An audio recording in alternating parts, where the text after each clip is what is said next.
Sejam todos muito bem-vindos à Central das Escrituras. Meu nome é Carlos Lucci e para você que já é inscrito, parabéns. Você que ainda não se inscreveu, ainda tem tempo, se inscreva, aperte o sininho de notificações, já deixa seu like, faça os seus comentários, porque isso sempre ajuda o canal a crescer. E o objetivo da Central das Escrituras não é monetário, gente. Nós não ganhamos por propaganda, por qualquer outra verba vinda do YouTube, mas é simplesmente convidar todas as pessoas a virem a Cristo através dos mais variados tópicos do Evangelho restaurado.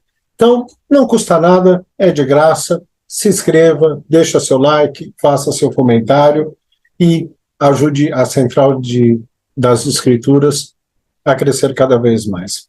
Como vocês viram pelo título, hoje nós vamos falar sobre pastores e ovelhas. E eu gostaria de mostrar para vocês uma primeira imagem. Vocês estão vendo um pastor romano, pelas vestes, né? Ele está com uma ovelha, um cordeiro nas costas, tem duas ovelhinhas, tem árvore, tem algumas aves, e ele tem alguma coisa na mão direita dele, parece que é água fluindo, né? Vamos ver agora uma outra imagem parecida com essa, que reforça o mesmo tema. É uma imagem romana, né? Vocês veem o pastor com trajes da época, ele está carregando uma ovelha, tem as duas ovelhinhas do lado, e ele carrega um pote com água para as ovelhas, ou para a ovelha que está em seus ombros. E esse é um tema recorrente em muitas culturas, inclusive nas escrituras, né? O primeiro pastor que nós temos notícia nas escrituras, que recebe o nome de cuidador de ovelhas, é Abel, né? Nós também temos Abraão, Isaque, Jacó, eram pastores. Os 12 filhos, os cabeças das 12 tribos de Israel, também eram pastores. Moisés, por incrível que pareça, ele era príncipe do Egito, e quando ele foi morar em Midian, ele se tornou o quê?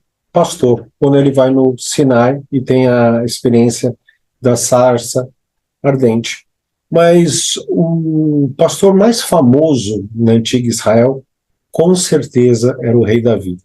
Ele estava pastoreando as ovelhas da família dele, quando o profeta Samuel o chama para se tornar o próximo rei de Israel.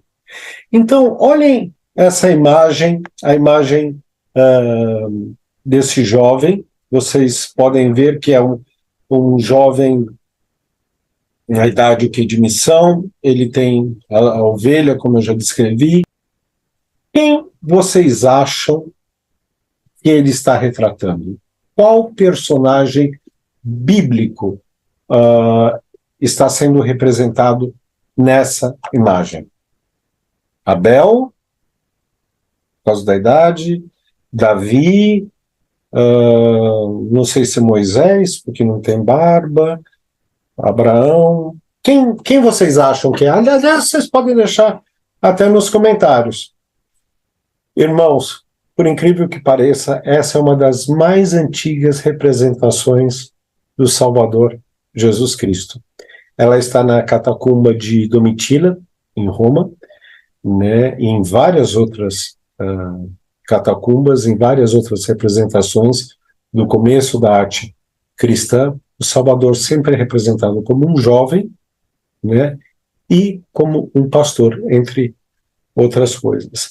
E essa imagem, esse imaginário do Senhor como bom pastor, vem do próprio Salvador, que ele disse: eu sou o bom pastor dá a vida pelas suas ovelhas.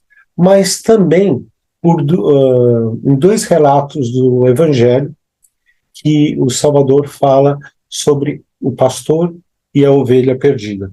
E é sobre eles que eu gostaria de comentar com vocês. Por favor, abram em Lucas 15, versículo 1 e 2, que nós vamos comentar tem muita coisa para comentar sobre tão poucos versículos. E chegaram-se a eles todos os publicanos e pecadores para o ouvir. Publicanos, irmãos, na época do Salvador, eram os coletores de impostos. Eram aqueles que trabalhavam para o Império Romano em Israel. E eles eram conhecidos por serem o quê? Extremamente corruptos, por extorquirem dinheiro das pessoas. Eles não eram bem vistos de forma alguma. E pecadores eram os pecadores de todo jeito. Então nós poderíamos ler esse versículo: e chegavam-se a eles todos os corruptos, que para nós é tão conhecido hoje em dia, e os pecadores para o ouvir. E os fariseus e os escribas murmuravam, dizendo: este recebe pecadores, é ainda pior, e come com eles. Os fariseus e os escribas, eles eram, naquela época, os guardadores da lei.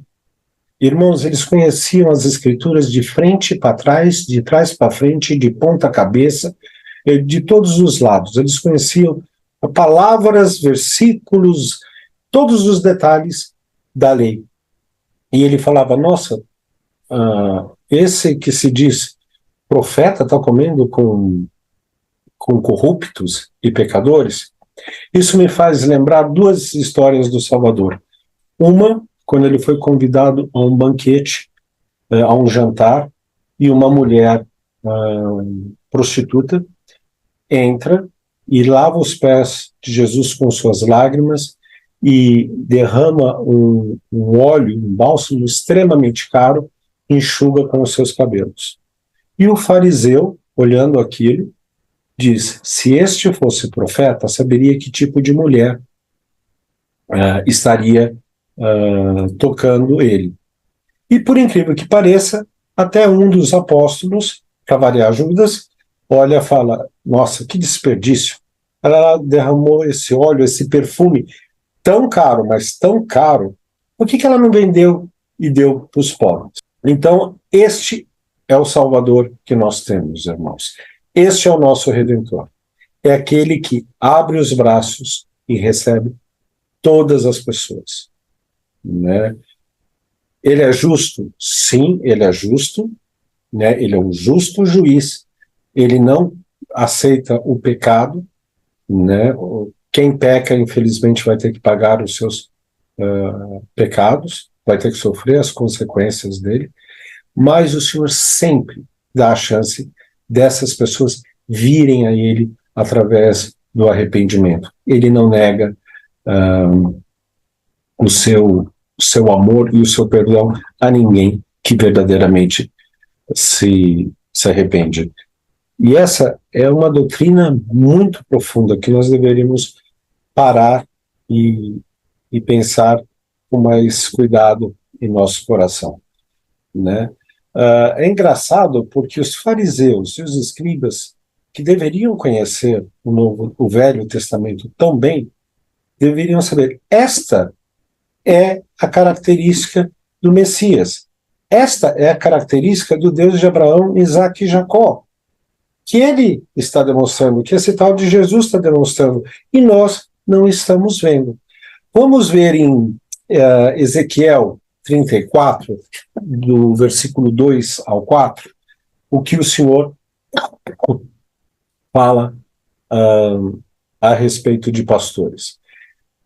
Como sempre, vamos colocar no contexto, esse capítulo, Ezequiel está falando da época dele, né, dos líderes tanto religiosos quanto políticos da época dele, mas também ele está nos remetendo para os nossos dias, para a época da segunda vinda.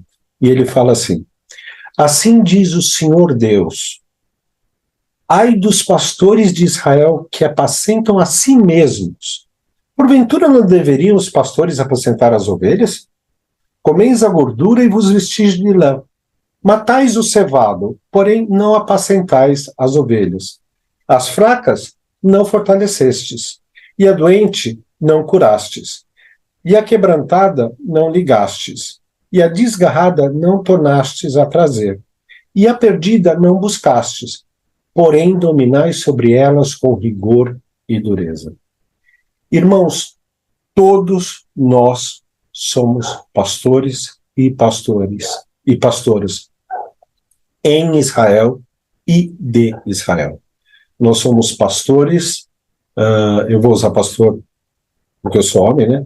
Nós somos pastores dos nossos cônjuges, dos nossos filhos, dos nossos familiares, dos membros da nossa família, dos membros da ala, que nós temos responsabilidade, mas não só disso. Nós somos pastores dos nossos vizinhos, do nosso próximo, de todas as pessoas que o Senhor colocou ao nosso redor. E essa é uma responsabilidade divina que nós devemos abraçar com intento e com toda a nossa intenção. O próprio Salvador diz que na segunda vinda dele, quando aí sim ele exercer a justiça, ele vai separar as ovelhas à sua direita e os bodes à sua esquerda. E ele falará às ovelhas deles, às pessoas que entrarão em seu descanso, né? Porque está em Mateus 25, de 35 a 40. Porque eu, Jesus Cristo, tive fome e deste-me de comer. Tive sede e deste-me de beber. Era estrangeiro e hospedaste-me. Estava nu e vestiste-me. Adoeci e visitaste-me. Estive na prisão e foste ver-me. Então os justos lhe responderão dizendo: Senhor, quando tivemos com fome e te demos de comer, ou com sede e te demos de beber? E quando te vimos estrangeiro e te hospedamos, ou nu e te vestimos? E quando te vimos enfermo ou na prisão e fomos ver-te? E respondendo o rei, lhes dirá: em verdade vos digo, que quando o fizeste a um desses meus pequeninos irmãos, a mim o fizeste. Irmãos, esta é uma das razões porque nós temos a oferta de jejum, justamente para alimentar o faminto, né, matar a sede de quem tem sede, né, curar os doentes, vestir os desnudos, mas também nós, de nossa própria vontade, de nosso próprio arbítrio, devemos ajudar outras pessoas, né, independente de quem seja, que também esteja passando necessidade. Ok? Muitas vezes a gente fala: não vou ajudar um pobre na rua porque eu não sei o que ele vai fazer com o dinheiro. O Senhor não pediu para você jogar, o Senhor pediu para você dar. Ok? Mas um outro aspecto tão importante quanto matar a fome de uma pessoa ou a sede é ver que tipo de fome e sede tem essa pessoa. Muitas vezes as pessoas têm fome e sede de serem ouvidas, né, de serem apreciadas, né, de terem alguém para desabafar, né. Aqui ele fala da prisão, e você foi me ver, uma pessoa quer ser incluída num grupo, né. E eu não estou falando só da nossa ala, mas também da nossa família. Sempre tem aquela ovelha negra que todo mundo fala: mas fulano tinha que ser fulano de tal, né. Acolha, é a tua família, é a tua ala, é teu irmão se for uma pessoa da sua vizinhança, por exemplo, né? É muito triste ver pessoas deixadas de lado, né? Não serem visitadas, não serem incluídas, né? Serem tratados como estrangeiros ou leprosos. Então, essa é uma das medidas que o Salvador usará para separar as ovelhas dos bodes. Mas vamos continuar com Ezequiel. Em Ezequiel, ainda no versículo 34, versículo 11, do 15 ao 16. Porque assim diz o Senhor Deus: eis que eu mesmo, procurarei as ovelhas e as buscarei. Irmãos, o presidente Nelson, um dos assuntos mais caros a ele é a coligação de Israel. Quem está fazendo a coligação de Israel é o próprio Salvador Jesus Cristo. Nós somos apenas instrumentos Quando olhamos para um quadro muito bonito, a gente admira a beleza do quadro e a habilidade do pintor. Ninguém fala, nossa, o pincel que pintou esse quadro é maravilhoso, deve ser de Castor da Rússia. Não, a gente admira o quadro, a gente admira o pintor. E ele continua, eu apacentarei as minhas ovelhas e eu as farei repousar, diz o Senhor Deus. A perdida buscarei, a desgarrada tornarei a trazer, e a quebrada atararei, e a enferma fortalecerei. Né? Então, tudo isso deveria ter vindo à mente dos fariseus e dos escribas quando viram Salvador comendo com publicanos e pecadores. Tudo isso deve vir à nossa mente quando nós vemos pessoas em necessidades físicas, ou necessidades emocionais, ou necessidades espirituais. E como se tudo isso não bastasse, né, o profeta Isaías, no capítulo 40, versículo 11, ele dá uma descrição do que o Messias iria fazer quando estivesse entre o povo de Israel.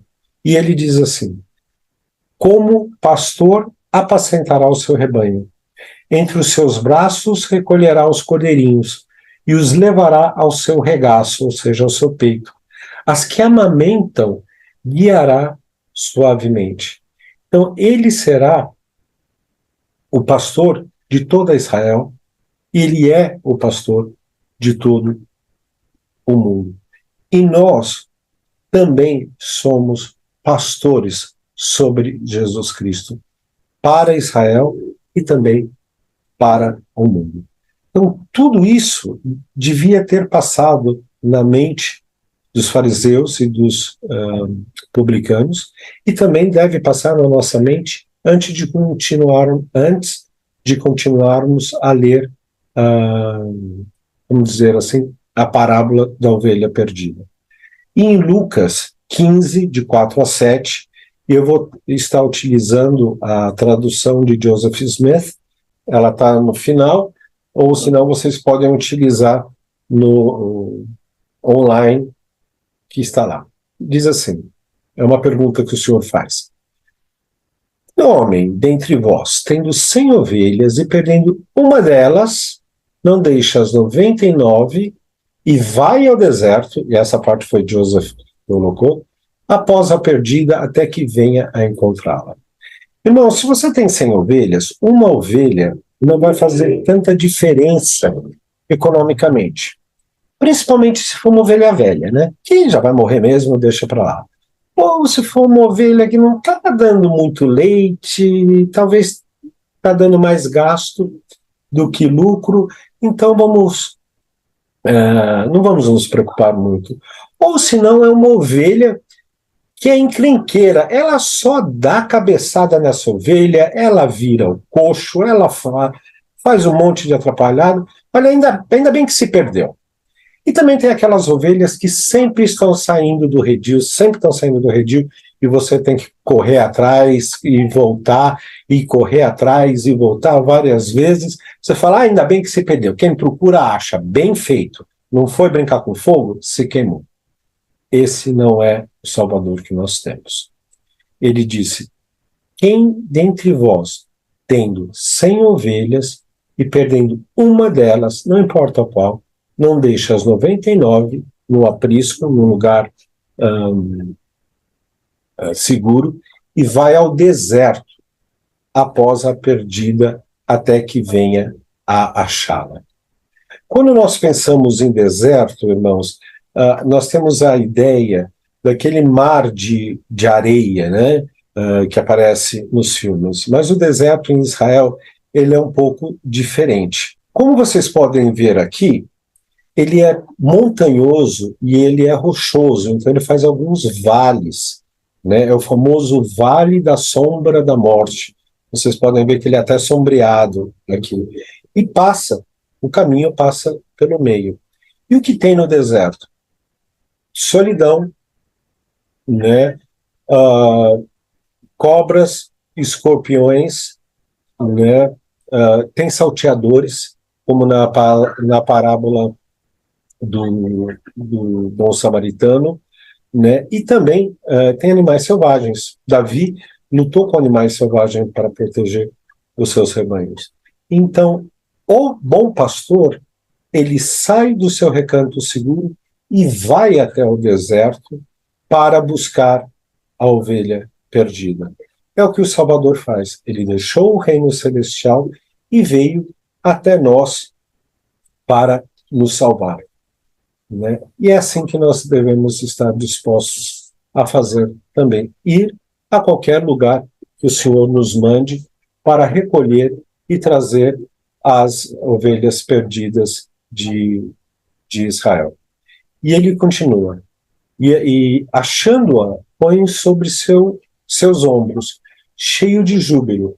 E chegando a casa, convoca os amigos e vizinhos, dizendo: Alegrai-vos, porque já achei a minha ovelha perdida.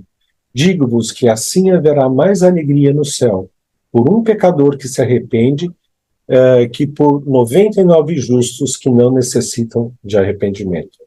Nós também poderíamos dizer que há mais alegria no céu por uma pessoa triste, deprimida, que pela ministração de um irmão e de uma irmã fica animada ou tem mais júbilo, do que por 99 pessoas que estão de bem com a vida, vamos dizer assim, né? Então, como eu estava falando, irmãos, todos nós somos pastores.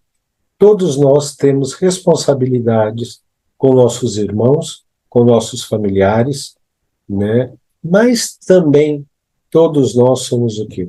Ovelhas. Todos vocês conhecem o Salmo 23, né, de 1 a 4, né, quando o Senhor diz: o Senhor é o meu pastor, nada me faltará. Deitar-me faz em verdes pastos. Guia-me mansamente a águas tranquilas. Refrigera minha alma. Guia-me pelas veredas da justiça por causa do seu nome. Ainda que eu andasse pelo vale da sombra da morte, como nós vimos, não temeria mal algum, porque tu estás comigo. A tua vara e o teu cajado me consolam. Percebam que ele fala 2 vezes, guia-me, e depois tu estás comigo. Irmãos, toda semana, ao partilharmos do sacramento e durante o restante da semana, esse deve ser um pensamento que nos acompanha. O Senhor está comigo. Ele está me guiando. Eu não estou sozinho, né?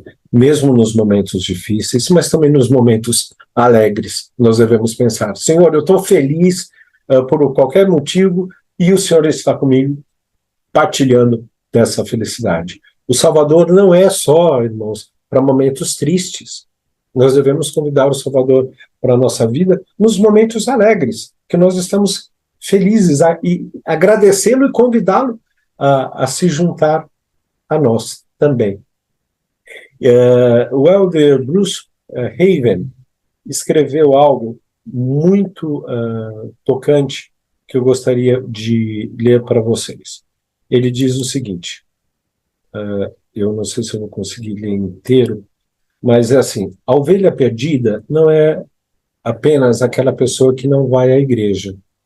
A ovelha perdida é a mãe que desce ao vale da sombra da morte para dar à luz a seus filhos. A ovelha perdida é um jovem longe de casa, sofrendo de solidão e tentação. A ovelha perdida é a pessoa que acaba de perder um emprego extremamente necessário. Um empresário em situação financeira difícil, um missionário em uma cultura estrangeira, um homem chamado para servir como bispo, um casal que não se entende um ao outro, uma avó esquecida pelos seus filhos e netos. Eu sou a ovelha perdida. Você é a ovelha perdida. Todos, como ovelha, nos desgarramos. Queridos irmãos, nós somos os bons pastores que o Senhor colocou nesse mundo para ajudar nossos irmãos. e também nós somos as ovelhas desgarradas, que uma vez ou outra também precisamos ser colocados sobre os ombros ou no colo e recebermos toda a ajuda necessária. Que não sejamos orgulhosos de não recebermos essa ajuda de quem quer que seja. Tenham todos uma ótima semana. É sempre um prazer estar aqui com vocês e até quinta-feira que vem. Um grande abraço.